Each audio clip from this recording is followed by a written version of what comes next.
Oi gente, sejam bem-vindos a mais uma aula de Geografia e hoje a gente conversa sobre o capítulo 13 e o capítulo 14.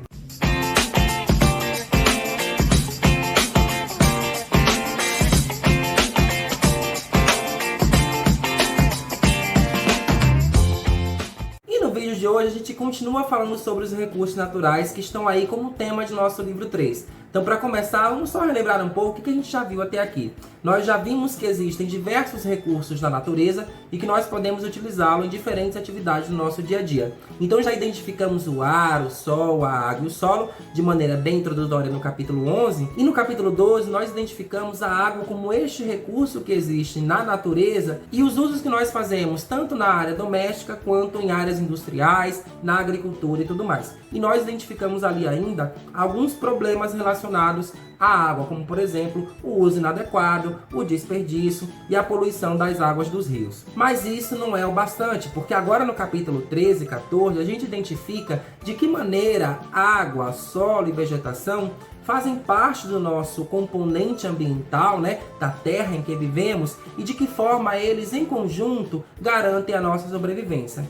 Bom, e no capítulo 13 a gente fala sobre vegetação, e aí você deve se lembrar, mas o que é vegetação? Não sei o que é isso, é muito simples de pensar. Porque a vegetação faz parte do nosso dia a dia, o tempo inteiro nós temos contato com ela. Quer dizer, nem em todos os lugares e nem o tempo inteiro, mas resumindo aqui, só para introduzir esse capítulo 13, a vegetação faz parte do planeta Terra como um todo, porque são as plantas que existem em diversos lugares.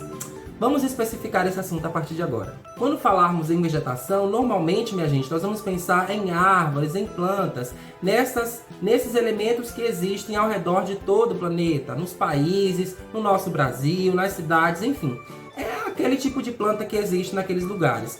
Porém, o conjunto de plantas que fazem parte de um específico lugar, nós chamaremos de vegetação. É claro que existem diversas espécies de plantas em todo o planeta. Algumas plantas que existem aqui na Bahia podem não existir, por exemplo, em Portugal. Algumas árvores que existem, por exemplo, na África do Sul podem não existir, por exemplo, nos Estados Unidos, ali mais ao norte do nosso continente aqui.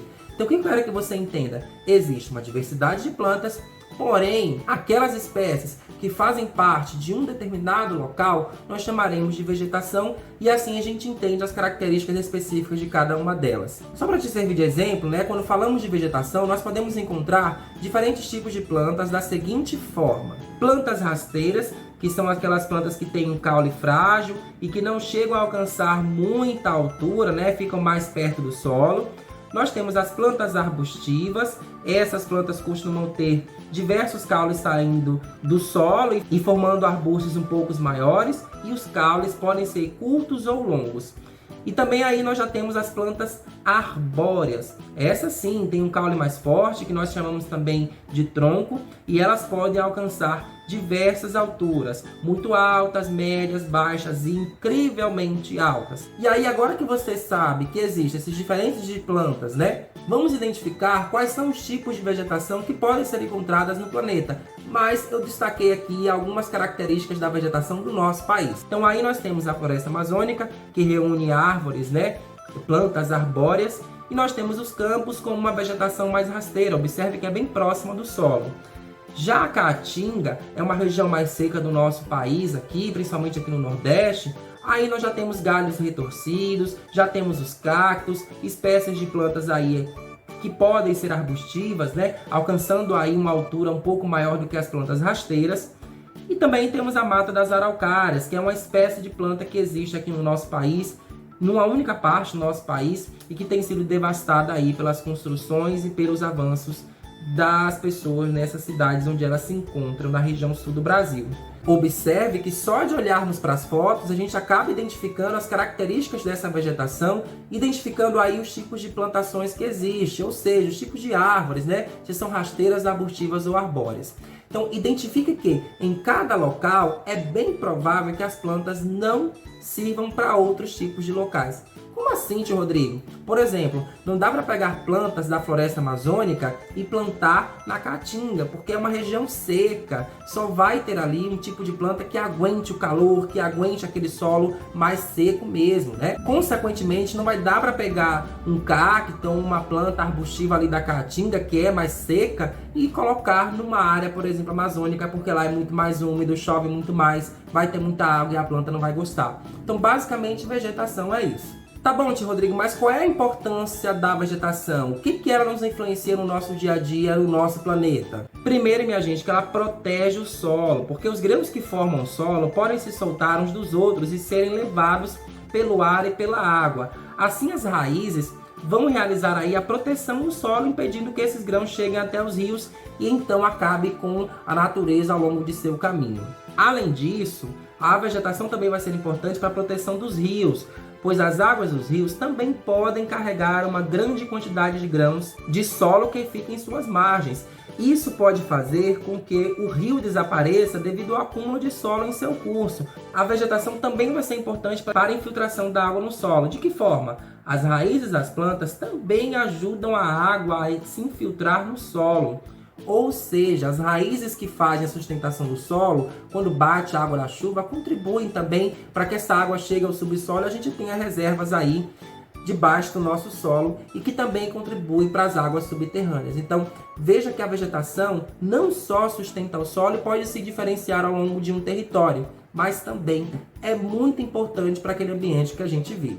Bom, e agora que a gente já tem aí a nossa relação com a água, o nosso dia a dia, relacionado lá ao capítulo 12, e agora que a gente já entende que a vegetação é esse conjunto de plantas que existe em um determinado lugar, que pode se diferenciar, que ajuda a proteger o solo e o rio, vamos identificar então agora a importância do chão da terra, ou seja, do solo. Qual é a importância do solo? De que maneira nós realizamos as atividades nele? Será que ele também sofre impactos? Acompanhe aqui agora, nesse momento comigo, os estudos do capítulo 14. A primeira coisa que você vai pensar qual é a composição do solo. Do que o solo é feito? Basicamente de dois materiais. Mineral, que significa aí areia e argila, que acaba compondo a base do solo, ou então materiais orgânicos, raízes, caules e restos de animais que acabam sendo deixadas ali em estado de decomposição ao longo dos anos. Então, o solo pode ter tanto essa composição aí mineral quanto orgânica, e é claro que ele vai se diferenciar em diferentes tipos.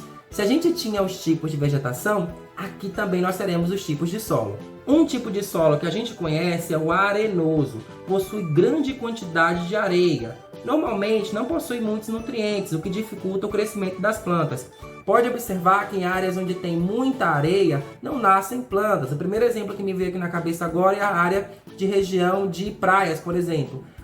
As árvores que ficam próximas da praia não são plantadas diretamente na areia, não dá para se fazer isso. Ou então em parquinhos, pode observar parquinhos de areia que nós temos por aí, se não fizer os canteiros com um solo específico para que cresça a planta, não vai dar planta. Então, o solo arenoso não contribui para o crescimento de plantas. O outro tipo de solo que nós temos é o argiloso, possui grande quantidade de argila. É um tipo de solo também molhado e barrento, geralmente é encontrado em regiões úmidas. Quando a gente fala em regiões úmidas, estamos falando de áreas mais molhadas, onde há uma intensa concentração de plantas e de árvores que também contribuem para que se tenha mais chuvas, e aí esse terreno acaba sendo mais argiloso, um pouco mais molhado, barrento. E temos o solo umífero, que é um tipo de solo bastante fértil, pois ele possui uma camada riquíssima em nutrientes. O solo umífero é o mais adequado para a atividade agrícola. Ou seja, este é o solo adequado para se produzir aí todos os alimentos que são necessários. Observe que cada tipo tem aí o seu motivo e uma serventia, sendo o umífero o solo aí o mais recomendado para atividades agrícolas. Aí você já me conhece, não dá para falar de solo sem falar dos problemas ambientais do uso do solo ao longo da história. Isso porque também o nosso livro nos traz quais são os impactos ambientais aí relacionados ao uso inadequado do solo. O primeiro deles é a erosão. Talvez seja uma palavra que você nunca tenha ouvido, mas é muito simples de entender. A erosão é um processo que acontece aí do desgaste dos materiais. Ou seja, quanto mais a gente utiliza aquele solo, aqueles materiais podem ser desgastados e então vai criar espécies de rachaduras, arranhuras em um determinado solo.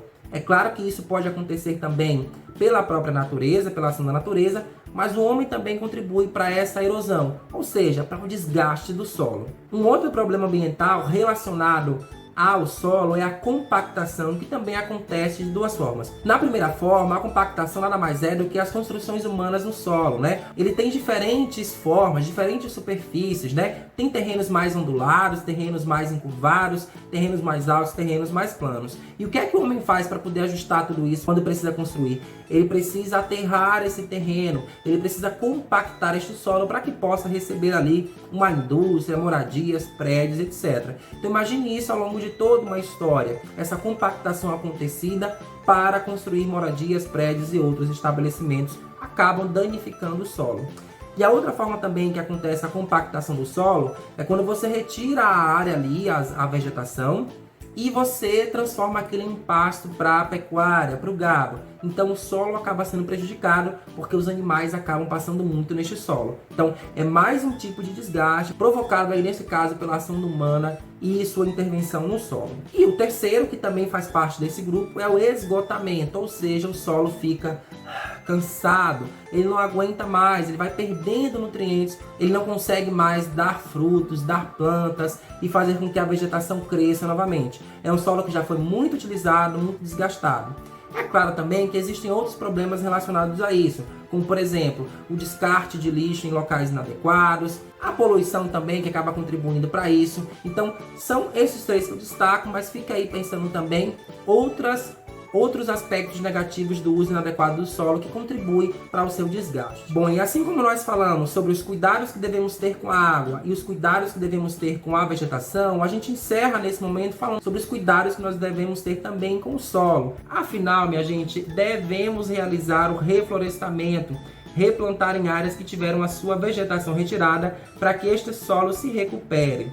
Uma outra forma também de melhorar este solo é justamente fazer a rotação de culturas. É uma estratégia que os agricultores têm utilizado. Então, em determinado período do ano, eles utilizam ali para plantar, por exemplo, laranjas naquele território.